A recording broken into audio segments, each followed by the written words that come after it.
ताखीरी हरबे जमहूरियत के दावेदार जमहूरी अमल की तकमील की राह में फिर दीवार बन गए। इस्लामाबाद में अदालती हुक्म के बावजूद बल्दियाती इलेक्शन ना कराए गए। सिंगल बेंच के फैसले के खिलाफ इलेक्शन कमीशन ने इस्लामाबाद हाई कोर्ट में इंट्रा कोर्ट अपील कर दी। हुकूमत ने पहले ही राह फरार इख्तियार करते हुए पोलिंग की सिक्योरिटी से माजरत कर ली थी। तहरीक इंसाफ और जमात इस्लामी के वोटर्स का आज भी इस्लामाबाद बल्दियाती इंतखाबात के लिए वोट डालने पर इसरार। मुजव्वजा पोलिंग स्टेशन के बाहर कतारें लगा ली। जमात इस्लामी ने भी पोलिंग स्टेशन के बाहर एहतजाजी कैंप लगा दिए।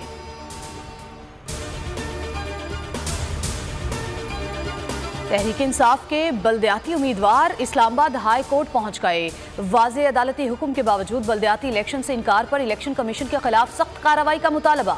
असद उमर ने कहा, इम्पोर्टेड हुकूमत आवाम से खौफजदा है। इम्पोर्टेड हुकूमत वालों, मैदान में आओ, मुकाबला करो। फवाद चौधरी कहते हैं, इम्पोर्टेड हुकूमत को मुल्क पर मुसल्लत करने का भयानक खेल मुल्क के लिए तबाहकुन साबित हुआ है। तमाम आशारिये मनफी हो गए।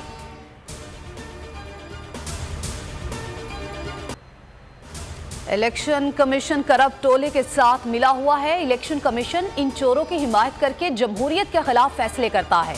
अदालतें हमेशा इलेक्शन कमीशन का फैसला मुस्तरद कर देती हैं। चेयरमैन पीटीआई इमरान खान कहते हैं, माफियाज के पास कोई रास्ता नहीं बचा। अवाम इन्हें मुस्तरद कर चुके, इन चोरों को भागने नहीं देंगे। कराची की सियासत में हलचल, बिखरी एमक्यूएम को यकजा करने का मिशन। गवर्नर सिंध कामरान टेसूरी से फारूक सत्तार की 2 घंटे तवील मुलाकात।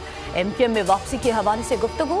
जराये के मुताबिक फारूक सत्तार ने खालिद मकबूल सिद्दीकी को बतौर सरबराह तस्लीम कर लिया। मिलजुल कर चलने पर इत्तेफाक। फारूक सत्तार की कामरान टेसूरी को PIB आने की दावत। गवर्नर सिंध आज शाम फारूक सत्तार की रिहाइशगाह जाएंगे। मुलाकात के बाद बड़े ऐलानात मुतवक्के। फारूक सत्तार के सीनियर डेप्यूटी कन्वीनर बनने का इम्कान। कराची यूनिवर्सिटी रोड पर पुलिस मुकाबला। NED यूनिवर्सिटी के तालिबे इल्म बिलाल नासिर के कत्ल का मरकजी मुलजिम जुम्मा खान मारा गया। नॉर्थ कराची में डाकुओं की फायरिंग से नौजवान हलाक। कोरंगी 5 नंबर में डाकुओं ने स्कूल लूट लिया। Baldia town, Gulshan Hadeed, federal B area, Sohrab कोट और सचल में मुकाबलों के दौरान 9 मुलजिमान गिरफ्तार। न्यू कराची में अवाम ने 2 लुटेरों की दुर्कत बना दी।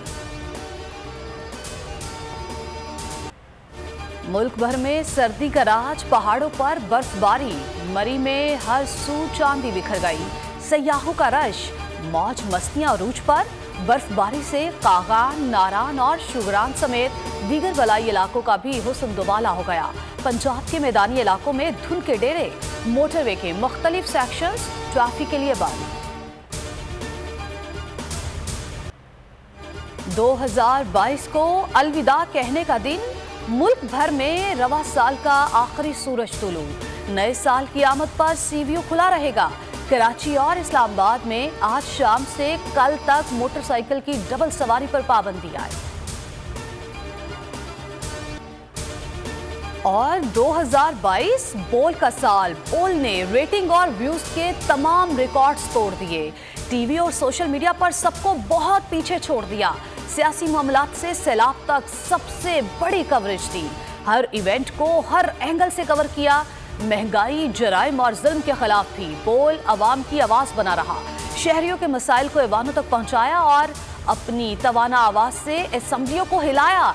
हकीकी सहाफत करने पर बोल पर पाबंदियां लगाई गई, लेकिन बोल कभी झुका नहीं, डरा नहीं, बिका नहीं।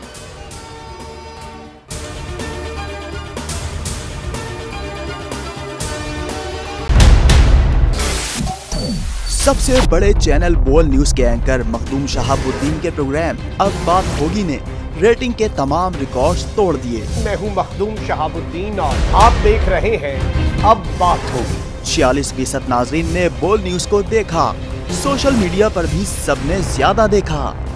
सब्सक्राइब करें और बेल दबाएं ताकि कोई खबर रह न जाए।